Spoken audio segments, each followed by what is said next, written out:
Commence primary ignition. Welcome to Unlimited Power. My name is D-Rod, and thank you for watching one of my pre-release guides for Star Wars Unlimited's new and fourth set, Jump to Lightspeed. Now, Jump to Lightspeed pre-release begins on March 7th, where you're going to be introduced to new cards with new mechanics, new leader actions, new abilities, and new tokens. You're also going to see the growth among factions in Star Wars, like Rebels, Resistance, First Order, and Imperial. If this is your first time watching one of my guides, I'll let you know that we're going to be looking at commons and uncommons within this set that can strengthen the synergy with the leader you choose to play. There are going to be some great rares and legendaries that fit really well with some of these leaders, but the chances of you pulling a rare or legendary that does that is going to be a lot slimmer than your chance of pulling a common or uncommon in your 6 booster packs that can really fill out your deck and the theme you're working for. With that said, let's begin to look at some of these leaders and see what kind of fun we can have on pre-release day. One of the greatest pilots in the galaxy, formerly known as Anakin Skywalker, is now in Jump to Lightspeed as another leader, Darth Vader.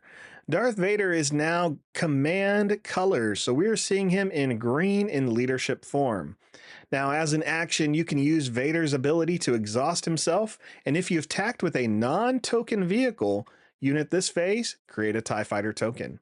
TIE Fighter tokens are 1/1 space units. The other token that is in this set is a 2/2 X-Wing token. Now, as an epic action, if you control 6 or more resources, you can choose one of these deploy abilities. You can deploy this leader into the ground arena where he is a 5/6 unit, or you can use Jump to Lightspeed's new mechanic, Pilot, and deploy this leader as an upgrade on a friendly vehicle unit without a pilot on it. This is going to make the attached unit a leader unit, and says when deployed as an upgrade, you can create 2 TIE Fighter tokens. Essentially, you're reenacting the scene from episode 4 where he tells the 2 fighters to come with him.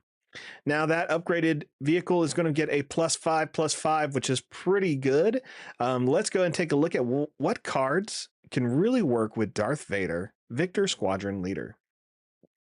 The first thing we got to focus on is getting some vehicles out there. Vader takes a while to get out, and in a limited set, you want to make sure you have some threats early on, dealing with some of your opponent's units, putting some damage on the board. The first one is going to be the Kichimi Patrollers. It is a space unit that costs 2 that creates a TIE Fighter token when it comes into play. Now, you need the non-tokens to do the damage to trigger Vader's ability, but this at least puts a couple more threats on the board for your opponent to deal with. The next is the TIE Ambush Squadron, a 4-cost space unit that is a 2/3 with ambush. Because Vader's ability requires you to attack first, ambush cards are going to be really important in your strategy. It allows you to play a card, get an attack, and then your next action, create the TIE Fighter token. Now, it also says when you play the TIE Ambush Squadron, you get 1 TIE Fighter, and when it dies, you get another TIE Fighter. So again, you're kind of flooding the board a little bit here, making some things work for you. Then you can have the Wingman Victor 3, where you can have a 3-cost unit that comes to the ground as a 4/3, or for 1, you can pay the piloting cost and equip it as an upgrade to another unit. When you do, you give that vehicle unit a experience token, and it gets a +1/+1 from the pilot itself, really setting you up for for a unit to stay and play much longer, like the TIE Ambush Squadron. Another vehicle is going to be the Eager Escort Fighter. That ambush mechanic is kind of what I was talking about. The Eager Escort Fighter is a 4/1, so don't expect it to survive, but it will trigger the Vader ability. Next is the Dornian Gunship. If you're making a lot of these TIE Fighters, make it work for you. The Dornian Gunship says when you play it, you deal indirect damage to a player equal to the number of vehicle units you control. Indirect damage is one of the new mechanics found in Jump to Lightspeed that says the player who's damaged now has to assign that much unpreventable damage among their base and units. So that forces your opponent to make the decision on where this damage goes, how much of it should sit on a unit, how much of it can go on the base, and are they making the right decision? That's a lot of questions to make on a turn, which is essentially going to throw your opponent off just a little bit, which is why I'm a big fan of this mechanic. In the aggression aspect, stay on target is so important here. It allows you to attack with a vehicle unit, and for this attack you get +2/+0. If you do damage to the base, you draw a card. Drawing a card, triggering Vader's ability, acting quickly, these are all great things to use with Vader's when you're playing Vader. Next is going to be the Special Forces TIE Fighter, a 2-cost unit that is a 2/3. When played and if an opponent controls more space units than you, ready this unit. It's a decent first turn play, and it's not bad to play later in case your opponent has more space units than you. Next is the Vigilance aspect. Onyx Squadron Brute, again, you need units in play to trigger Vader's abilities, and they cannot be token units. So Squadron is a good 2-drop to make sure you're putting in your deck, and when it dies, you heal 2 damage from your base.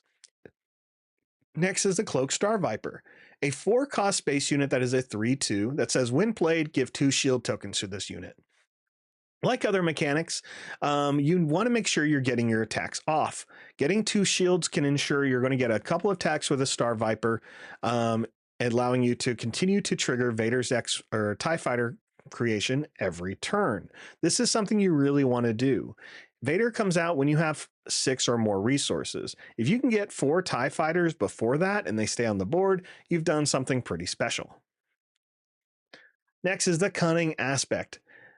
Look at Barrel Roll, and it's very similar to other cards we've seen. It's a 1-cost event that allows you to attack with a space unit, and after you complete the attack, exhaust a space unit. You may exhaust a space unit. So this, again, allows you to get the attack trigger, ensures you're going to be able to trigger Vader, and you can deal with another space unit in play that you don't want hitting you, whether it's small or big, that turn.